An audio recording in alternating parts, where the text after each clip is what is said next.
வணக்கம். தமிழக வெற்றிக்கழகம் தொடங்கப்பட்ட தொடக்க நிலையில அண்ணன் சீமானது கொண்ட பத்திரிகையாளர் சந்திப்புகள்ல கேட்கப்பட்ட அதிகப்படியான கேள்வி விஜயை பத்தினதுதான். உங்க தம்பியோட சேருவீங்களா, தேர்தல ஒன்னா இணைஞ்சு போட்டி போடுவீங்களா அப்படின்னு கேள்வி வச்சாங்க. அண்ணன் சீமான் எளிதா விளக்க சொன்னாங்க. அதை தம்பி தான் முடிவு பண்ணணும்.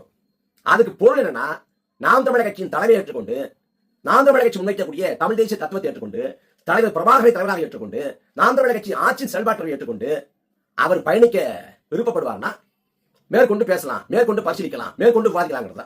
அப்ப நாம் தமிழக கட்சியின் தலைமை ஏற்றுக்கொண்டு வரதா இல்லையாங்கிறத விஜய் தான் முடிவு பண்ணணும் அப்படிங்கிறதா அண்ணன் சீமான் சொன்னாங்க. நாம் தமிழக கட்சி தேசிய கட்சிகளோடு திராவிட கட்சிகளோடு கூட்டணி இல்ல, தேர்தல் உடன்பாடு இல்ல, எந்த உறவும் இல்லைங்கிறது கட்சி தொடங்கப்பட்ட நாளன்னைக்கு எடுக்கப்பட்ட முடிவு. அதே சமயத்தில் ஒரு புதிய ஆற்றல், ஒரு புதிய அமைப்பு, ஒரு புதிய சக்தி வருதுன்னா அதை ஏற்பது குறித்து நம்ம பரிசீலிக்கலாம். அந்த அடிப்படையில் விஜய் கொள்கையை அறிவிப்பதற்கு முன்பாக தொடக்க நிலையில கேட்கப்பட்ட கேள்விகளுக்கு அண்ணன் சீமான் சொன்ன பதில் தான். அதுக்கு பிறகு தமிழக வெற்றி கழகம் தொடங்கப்படுது. அண்ணன் சீமானோடு விஜய் பேசுறாரு. பேசுறத அண்ணன் சீமானே வெளிப்படுத்திருந்தாங்க. காங்கிரஸோட கூட்டணி போட விஜய் விருப்பப்படுறாரு. அண்ணன் சீமான் காங்கிரஸுக்கும் பாஜகவுக்கும் எந்த வேறுபாடு இல்லை அப்படிங்கிறத விலைக்கு சொன்னாங்கிறதையும் சொல்றாங்க. இப்படி அவரோட பாதை பயணம் வேற மாதிரி தெரிஞ்ச உடனே அவர் வேற பாதையில பயணிக்கட்டும், நாம வேற பாதையில பயணிப்போங்கிற முடிவுக்கு தனிச்சு போட்டிங்கிறத திட்டவட்டமா மீண்டும் ஒரு முறை பல இடங்கள்ல அவங்க உறுதிப்படுத்துறாங்க.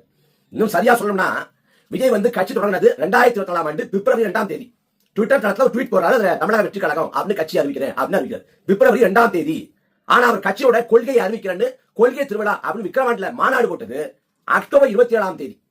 ஆனா செப்டம்பர் மாசமே, அக்டோபருக்கு முந்தைய மாதமான செப்டம்பர் மாசமே அண்ணன் சீமான் நாம் தமிழக கட்சியோட உயர்மட்ட குழு கூட்டத்தை செப்டம்பர் 29ஆம் தேதி சென்னை அண்ணா நகர்ல நடத்தினாங்க.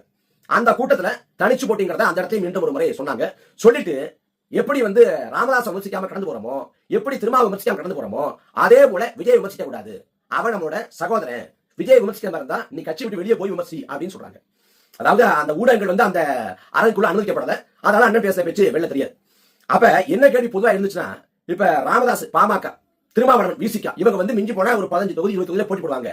அப்ப அது பிரச்சனை இல்ல. ஆனா விஜய் 234 தொகுதியும் போட்டி போட தான் விருப்பப்படுவாரு.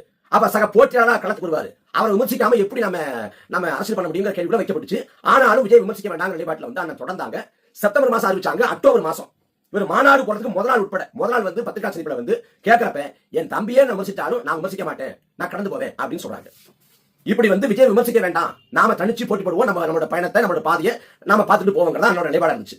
ஆனா விக்கிரவாண்டி மாநாட்டுல 2-3 இடங்கள்ல அண்ணன் சீமான விஜய் சீர்ந்தார். அது மட்டும் இல்லாது தமிழ் தேசியமும் திராவிடமும் இரு கண்கள் அப்படின்னு ரெண்டையும் சமப்படுத்த முயற்சி பண்ணார். அதாவது திராவிடம் அப்படின்னு சொல்றாங்கல்ல, திராவிடர் அப்படின்னு சொல்றாங்கல்ல, திராவிடம் இம்பு விகுதி, திராவிடம் இம்பு விகுதி, திராவிடம் இரு விகுதி. இந்த திராவிடமும் திராவிடமே ஒண்ணு இல்ல. அண்ணா திராவிடம் அப்படின்னா இம்பு